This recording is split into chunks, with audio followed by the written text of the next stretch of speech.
Acura just announced the Acura Integra Type S, which means that we'll be getting a major upgrade from the base Integra.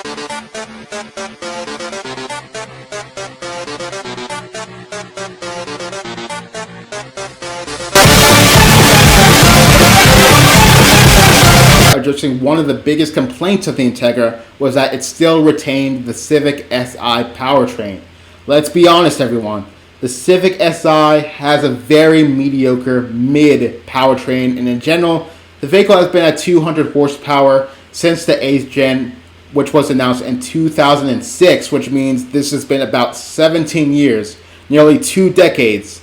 And Acura couldn't find one more horsepower to put in their iconic nameplate, their sport compact, and a lot of people have been complaining, and rightfully so.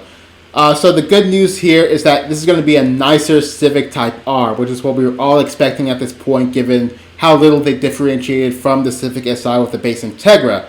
The bad news is that it's also going to be a nicer Civic Type R, meaning that there's going to be little changes mechanically or interior-wise from what is already offered on the Civic Type R / base Integra. So we know that this Integra will be empowered by a 2-liter engine that's turbocharged. It revs up to about 7,000 RPM and produces 315 horsepower and 310 pound-feet of torque. We know that this is going to be from the Type R. And we know that this is going to be paired exclusively to a 6-speed manual transmission. Notice the word exclusively. This means that there will be no 10-speed automatic transmission, which is featured in the Tension Accord, the TLX, and also the Type S variants of that model, which is frankly disappointing. I'm sure there are going to be some peers in the comments section that are going to say that the Type R and high-performance Integras have always been manual. However, I believe in choice, and that the person who would want a cushier Type R, there's a good chance that they probably want an automatic to go with it. Believe it or not all enthusiasts want to drive a manual, and it probably wouldn't cost that much for Honda and Acura to put in this model because, again, the Integra is basically a parts bin. The manual is, however, paired to a limited slip differential. I would expect a 0 to 60 of about 5.3 seconds based on the Civic Type R. The Type S is a front-wheel drive model, meaning that there's going to be no super handling all-wheel drive, which is one of Acura's best traits, and super handling all-wheel drive is up there with other systems such as Quattro. Again, good news, nicer Type R. Bad news, just a nicer Type R. Honda, however, does make really good front-wheel drive vehicles, so it's not a complete negative in this situation, but it would have been a great idea in order to distinguish the Type R from the Type S buyer, because basically those two are going to be quite similar. And again, as I said before, the person who wants a cushier Type R may also want all-wheel drive to go with it. That said, you'll be gripping corners pretty well with the 265 series Michelin Pilot Sport 4S tires. The steering, according to some of the first drive reviews, are going to be a little heavier compared to the base Integra. Adaptive dampers will be standard, and I bet it'll retain the dual axis strut, front suspension, and the multi-link rear suspension straight from the Type R. Acura's market division has basically said that the Type S is supposed to be about maximizing on-road fun, compared to the Type R, which is going to be more of a track-focused vehicle, which basically means that everything is going to be softer. Exterior-wise, we get generally a wider stance. Up front is going to be a redesigned bumper, similar to the TLX, with much larger front air intakes and a bigger intercooler. The upper portion of the grille is pretty similar to what the base Integra offers. However, the lower portion has this new pattern design, which I think looks pretty good. Up above, we get a hood scoop, similar to what is seen on the Civic Type R. And the side profile, we get fender flares and a new side skirt treatment. I think that they may have given this a new rear door as well, because that's what they had to do to the Civic Type R to make it more cohesive with the rear fender flares. We also get larger wheels too, the same size as the Civic Type R. Moving towards the back, we do get a new rear diffuser, and it looks like this could be functional here. Interesting bit is that the spoiler seems to be the exact same of the A-Spec Integra.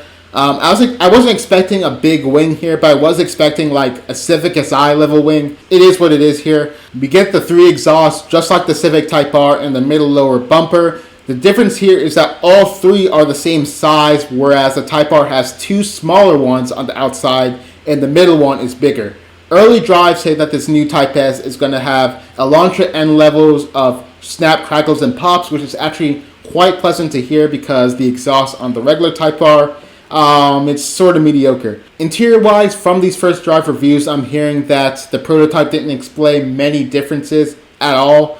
The front seats are said to have thicker bolsters and are covered in leather and micro suede. I'm curious to whether this is going to be the synthetic that the base Integra gets or the Milano leather that basically every other Acura gets. There's also going to be a new metal shift knob as well as a thicker steering wheel rim. You're also going to get heated seats and the same ELS sound system that they had before.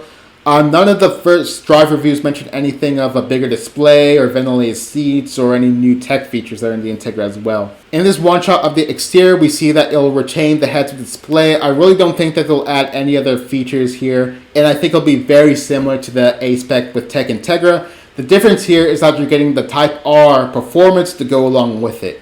In terms of pricing, I predict that this will cost around $49,000 to start. I got this number because we know that the Civic Hatchback EXL and the base Integra are very comparably equipped, and there's about a $3,000 price delta between the two. If we add that to the base Type R's price, that'll cost about $46,000. Then we got to add all the other features that'll be coming on the Type S as well, and that's how I kind of get to $49,000. So again, $49,000 is pretty expensive add-on destination, and you're looking at $50,000 for what is essentially a nicer Civic Type R, and that's pretty crazy given the times that we are living in. But this is about a $6,000 difference from the TLX Type S, which got a price increase for 2023. This will be more expensive than the Audi S3 to start, which starts about $47,000, but this will become better equipped from the factory and have more standard features as well. Same thing with the CLA as well. This will have more power than both of those. However, both of those will have all-wheel drive standard as well. So in conclusion, we'll be seeing more of this around summer, which is when Acura says that this will go on sale, and they take forever with the constant teasing as well. It seems that this will be built in America, while the Civic Type R will be built in Japan. So this means there'll likely be more supply of these Integra Type S's on the road. And Honda and Acura will be making more money off this Integra Type S as well, because you're forced to step up from the Type R, assuming that you won't be able to get them. Am I excited? Yes, but I'm not jumping out of my seat for it. We already know what it is. A nicer Type R with exterior changes. Whether it's better or worse is subjective. Minor interior changes with leather and added features, and nothing major changed mechanically.